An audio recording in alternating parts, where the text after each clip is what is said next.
ఈ సత్యం తెలుసుకోవాలంటే ఎవడైనా సరే శవదృష్టి వదిలి శివదృష్టి అలవర్చుకోవాలి.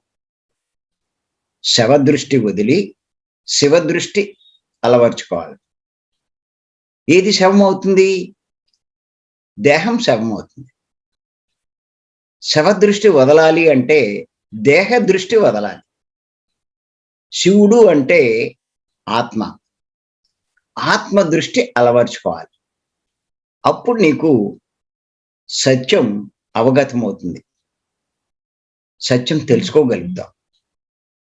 అదే పత్రి గారు చెప్తున్నారు, దేహభావన తగ్గించు, ఆత్మభావన పెంచుకోవాలి.